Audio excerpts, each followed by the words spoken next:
Our event this evening is remembering Seamus Heaney. It's 10 years since Seamus's passing, and I think it was one of those kind of moments in Irish cultural life that everybody will remember. Everybody talks about, certain people passing by and it being our Diana moment and this and that, but I think the passing of Seamus Heaney was definitely a national event, and it one that started a conversation about Seamus Heaney, about his poetry, about his life and his work, and his approach to being a public figure, and is a most extraordinary character, really. And that conversation started 10 years ago, and it's been kind of going on ever since, really. So we thought that we would mark the 10th anniversary of Seamus's passing by having a couple of poets up to read their favourite Seamus Heaney poem, two of them, and to say a little bit about each one, about why they've chosen that one. And this evening we have Jerry Hanbury, Geraldine Mills, Luke Morgan, and of course Des Kavanagh, who was a lifelong friend of Seamus Heaney's since the very first day they went to boarding school and met in St. Colum's in Derry. And Des will finish off the evening by talking a little bit about the association that he had with Seamus and that deep friendship. And I think it'll give us an insight into Seamus's life and to that friendship as well, which is just very important and very revealing, I think. So, first of all, we will invite Jerry Hanbury up to the podium.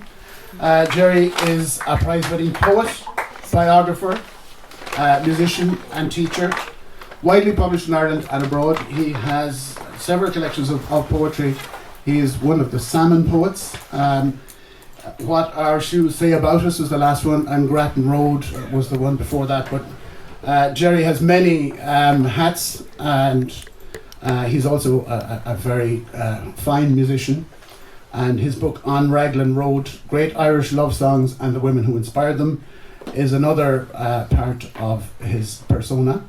And he's also a biographer of Oscar Wilde. His book, More Lives Than One, about Oscar, really filled in the Irish story about Oscar, which up until that point had been totally ignored. So, please welcome Jerry Hanbury. Thank you, Vinny. I'd stay listen to that all night. And fair play to Des, who for the second time has organised something fantastic. Now, the first poem that I have chosen is from Clearances, and it's Clearances 4, and he talks. Maybe Des would know more about this. The reason I picked this as the first one is I heard him being interviewed, or I read an article, I can't remember now, but he spoke about how he was brought up in a farm, and his mother and father, and they were ordinary rural people, and when he came back from the first year in university in Belfast, he found that he spoke slightly differently. Yes, yeah, differently, yeah. His grammar was better, his diction, his syntax, everything, and he saw that there was a barrier suddenly. He had become the educated one, and so what he did was he consciously modified the way he spoke in front of his mother and his father, so as that they wouldn't feel left behind, or that there was a barrier there, but there was a barrier there. So in this short extract from the long sequence of poems called Appearances, where he speaks about his parents, and so I've picked this one. So that's what it's about, and it goes like this. Fear of affectation made her affect inadequacy whenever it came to pronouncing words beyond her. Bartold Breck. She'd managed something hampered and askew every time, as if she might betray the hampered and inadequate. by too well-adjusted a vocabulary. With more challenge than pride, she'd tell me, "You know all them things." So I governed my tongue in front of her, a genuinely well-adjusted, adequate betrayal of what I knew better. I'd gnaw and decently relapse into the wrong grammar which kept us allied and at bay. Yeah, so I can relate to that. I had to look into my own conscience, and I think I have a tendency, more than a tendency, to do that as well. I think it's about putting the other person at ease, rather than, anyway. So the second poem I picked is from Seeing Things. It's Seeing Things 1. And if anybody has a fear of getting into a small boat and being ferried across the bay, I think, again, I didn't know Seamus personally as Des did, but from this poem you can see he was not comfortable in this little boat coming out of Inishbofin one Sunday morning. And if any of you have ever been in that experience, we just walk onto these ferries now and it's like walking off the footpath onto a ferry. But in those days, the little boat, you had to be lowered down into it and adjust the weight and all of that, and then take off across the. So he captures this so brilliantly in this Seeing Things 1. Of course, Seeing Things is a big long sequence of different sections. Anyway, Inishbofin on a Sunday morning. Sunlight, turf smoke, seagulls, boat slip, diesel. One by one we were being handed down into a boat that dipped and shilly-shallied, scaresomely every time. We sat tight on short cross benches, in nervous 2s and 3s, obedient, newly close, nobody speaking except the boatmen, as the gunwales sank and seemed they might ship water any minute. The sea was very calm, but even so, when the engine kicked and our ferryman swayed for balance, reaching for the tiller, I panicked at the shiftiness and heft of the craft itself. What guaranteed us? That quick response and buoyancy and swim kept me in agony. All the time as we went sailing evenly across the deep, still, seeable down into water. It was as if I looked from another boat sailing through air far up and could see how riskily we fared into the morning and loved in vain our bare, bowed, numbered heads. That's from Seeing Things. So, thank you. Thank you, Jerry. And our next reader is Geraldine Mills, and Geraldine is a poet and fiction writer. She has published numerous collections of poetry with Bradshaw Books and with, more recently, Ireland House. She had 3 short story collections, and this book here, which was an amazing collection of personal family poetry called Bone Road, which was published some years ago, and her latest book, When the Light, which has just been published in the last couple of weeks, is just available now. So please welcome Geraldine Mills. Thanks very much, Vinny. And it's a great pleasure to be here this evening. I'm delighted to be part of this special occasion for Seamus Heaney. When asked for your favourite poem from all his collections, it's very, very difficult to choose. I could have chosen many of them. But I chose 2 from his earlier collections because of how they spoke to me when I was a child, and they're both from his point of view as a child as well. The first one is Fireside, and it's from Wintering Out. And I chose it because of the magic of the other world that it conjures up. The child's imagination ignited by the adult stories that have been told by the fireside, and how that grows in the child's imagination, and how he has learned all of these stories simply by listening to the adults who are talking. And I just loved the way it ends when the adults finally decide to go home for the evening. Fireside. Always there would be stories of lights hovering among bushes or at the foot of a meadow. Maybe a goat with cold horns pluming into the moon, a tingle of chains on the midnight road. And then maybe word would come around of that watery art, the lamping of fishes. And I'd be mooning my flash lamp on the licked black pelt of the stream, my left arm splayed to take a heavy pole and run of the current occluding the net. Was that the beam buckling over the eddy, or a gleam of the fabulous? Steady the light and come to your senses, they're saying good night. And the other one I chose is from Death of a Naturalist, one of his first book, and it's called Personal Helicon, and it's about his fascination with wells. And one of the reasons I chose it myself is because not only was I fascinated by wells growing up, but they were necessary for us. I grew up out in Ballyfoyle, and we had no running water until we moved into Merview in 1969. So there was plenty of wells that had to be visited every day. There was one if you can imagine, just before the castle in Ballindooley, we were about a mile from that, and at the back of that there was one well that we would have to go and get the water. And if that dried up, we would have to cycle into nearly where the Terryland is now. There was a well just before that, and you'd have to learn the art of carrying 2 buckets of water while you were cycling. So it was a real art, and if you got home with even half a bucket of water, you would be doing very well.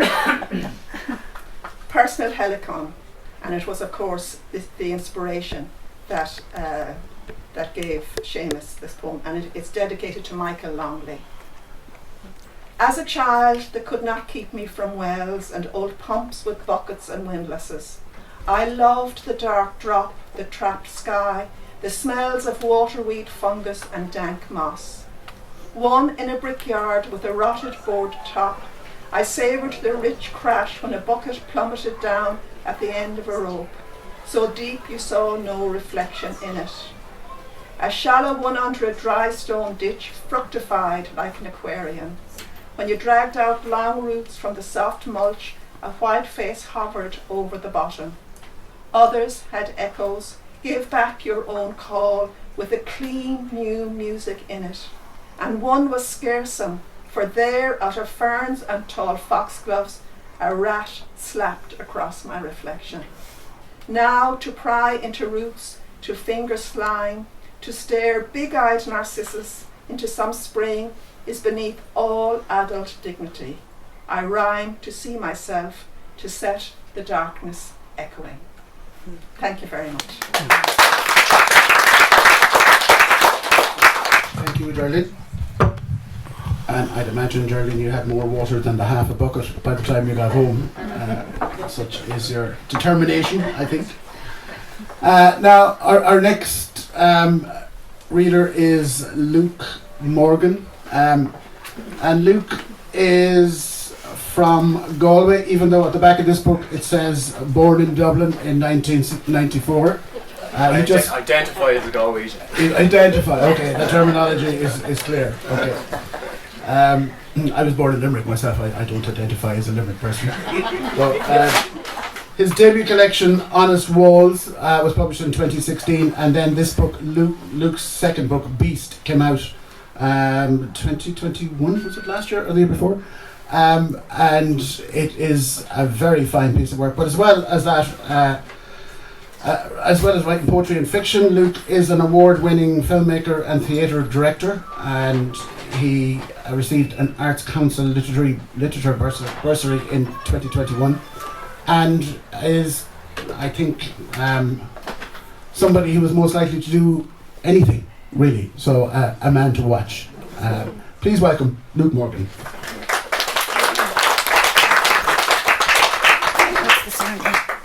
I first met Seamus Heaney at a urinal. It was at an event. Rumours are true. I'm joking.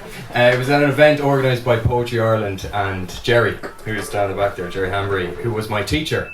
And of course, one of the great things about Seamus Heaney is that even 10 years after his death, he manages to draw a crowd as big as this, which is better than any living poet in Ireland at the moment. So still bringing in the favours to literature all those years later. It's a pleasure to be here. Thanks, Vinny, for hosting it, and thanks, Jerry and Lorna, to asking me. I think one of the great things about poetry in general, but specifically Seamus Heaney's poetry, is the joy and the gift of passing that on to the next generation. And that gift was handed to me by, as I said, as Jerry down the back, who we heard from at the start, who was my English teacher up in Cláshania in Saltaire back in the day. So I remember the first time we studied this poem in class. I remember the first time Jerry read it, and I still think about that from time to time. It's called A Constable Calls. His bicycle stood at the windowsill, the rubber cowl of a mud splasher skirting the front mudguard, its fat black handle grips heating in sunlight, the spud of the dynamo gleaming and cocked back, the pedal threads hanging relieved of the boot of the law. His cap was upside down on the floor next his chair. The line of its pressure ran like a bevel in his slightly sweating hair. He had unstrapped the heavy ledger, and my father was making tillage returns in acres, roods and perches. Arithmetic and fear. I sat staring at the polished holster with its buttoned flap, the braid cord looped into the revolver butt. Any other root crops, mangolds, mouse stems, anything like that? No. But was there not a line of turnips where the seed ran out in the potato field? I assumed small gilts and sat imagining the black hole in the barracks. He stood up, shifted the batten case further round on his belt, closed the doomsday book, fitted his cap back with two hands, and looked at me as he said goodbye. A shadow bobbed in the window. He was snapping the carrier spring over the ledger. His boot pushed off and the bicycle ticked, ticked, ticked. Please remember to turn your phones on silent. That was your teacher. Who's the Jew? That was me back in the day now. When he was in front of the classroom, I was guilty of that more than once. So that was payback. That's what I mean. You can give me detention. Yeah. See me after class. It's great to hear laughter in the room. One of the great things about Seamus Heaney is he's spoken of with like a great reverence, I think. But one of the great things about Seamus Heaney was his sense of humour. Anytime I did see him read, he always had this sparkling wit about him, and he always had a cheekiness about him. And I think that gets lost sometimes, behind the black and white photographs in books and in haughty newspaper articles. So I'm going to read the next poem. I'm going to read, and I'll finish with this one. Is one of my favourites of Seamus's, and it's his cheekiest, where he compares his wife to a skunk. And I'm not sure how he gets away with it, but he does. And it's inspired a poem of mine that I'm working on at the moment, where I'm trying to write a love poem to my missus, comparing her to a tick. So I'm going to try and one-up Seamus, but for now this is the skunk. Up, black, striped and demasked like the chasuble at a funeral mass, the skunk's tail paraded the skunk. Night after night I expected her like a visitor. The refrigerator whinnied into silence. My desk light softened beyond the veranda. Small oranges loomed in the orange tree. I began to be tense as a voyeur. After 11 years, I was composing love letters again, broaching the wife like a stored cask, as if its slender vowel had mutated into the night earth and air of California. The beautiful, useless tang of eucalyptus spelt your absence. The aftermath of a mouthful of wine was like inhaling you off a cold pillow. And there she was, the intent and glamorous, ordinary, mysterious skunk. mythologized, demythologized, snuffing the boards 5 feet beyond me. It all came back to me last night, stirred by the sootfall of your things at bedtime. Your head down, tail up hunt in a bottom drawer for the black plunge line nightdress. Thank you. And now to the man of the evening, Des Kavanagh, who is, as we were saying, a lifelong friend of Seamus Heaney. And just in case I forget it, there is a collection of memorabilia from Des about Seamus and about their friendship, some photographs, some signed poems, and some postcards. And Luke mentioned the humour of Seamus Heaney, and I think if you kind of peruse the postcards, you'll see exactly what a really top-notch poet can compress into a postcard.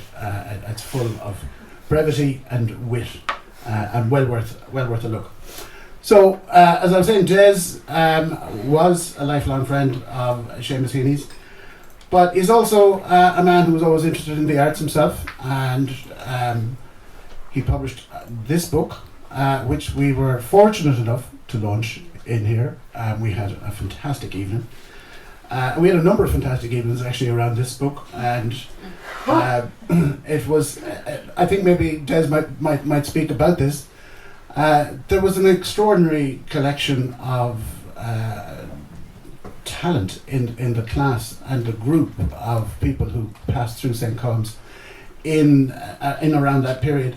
And in the class, Seamus Heaney wasn't even the best person in English, because he always came second in English to the critic Seamus Dean, who Des sent some of these poems, and Seamus Dean wrote back to him and said, "You should keep going." And he did, and he kept sending him poems, and Seamus Dean wrote the introduction to this book, and a very complimentary and fulsome introduction it is too. So it is kind of remarkable that all of these people were in the same place at the same time, and roughly around the same age. John Hume was there, thereabouts, and Paul Brady and all of that. All of the people who passed through St. Colum's in a maybe 10-15 year period, it's kind of quite extraordinary really, the effect that they had on Irish society. But enough from me. I think it's time for Des Kavanagh to take to the podium. So please welcome Des Kavanagh.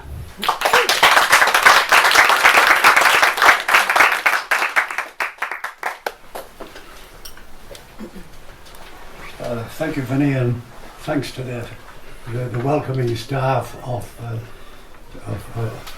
this lovely bookshop, and thank you all for being here. I'm not so much going to do a poetry reading, but I would like to talk to you in an attempt to throw some light on Seamus's humanity, sort of the boy he was and the man he became. I knew him well for a very long time, and through the lens of our friendship. Thanks. Yeah, I'm not tall enough. I knew him well for a very long time. Through the lens of our friendship, we'll focus on his nature, his abilities, and with anecdotes and observations, try and paint a picture of how I observed my schoolmate developing from being just that to being the world figure he became. We will hear Seamus read a few of his shorter poems as we go.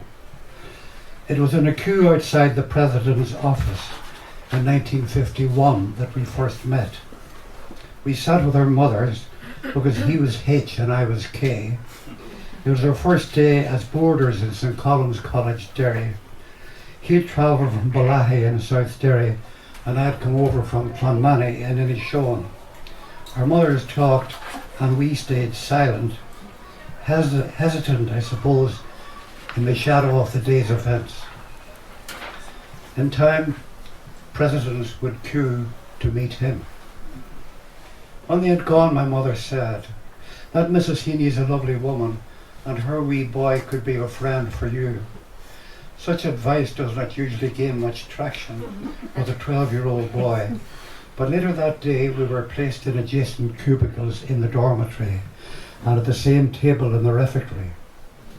The next morning we were put in the same academic class where we would remain for 5 years.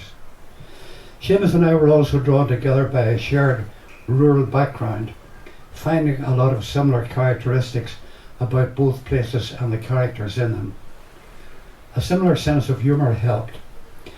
We each thought our home place was unique, until it gradually dawned on us that they were quite alike, and also that we shared many similar childhood experiences. The blossoming of new friendships was an important counter in their boarding school lives. Being away from home for the first time at 12 wasn't easy, but we were experiencing moments of change whose effects would be lasting. The early stirrings of an unusual imagination were in evidence from our junior years. We fancied ourselves as mimics and played with accents. He was particularly adept at weighing words as he sounded them, a wordsmith in his teens. Then, one day, in the classroom in our second year, the college president came in and asked for Seamus to come with him. This was highly unusual, and we knew that something was wrong.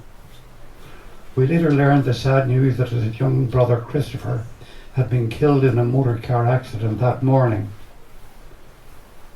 Years later, one of his best known poems, Midterm Break, resulted. It has been on the curriculum for junior and leaving cert students in this country's schools and in the UK schools for years, as many of you know. We now have Seamus reading Midterm Break. My son Midterm Break. Roland is there. I sat all morning in the college sick bay, counting bells, nailing classes to a close. At 2 o'clock, our neighbours drove me home. In the porch I met my father crying.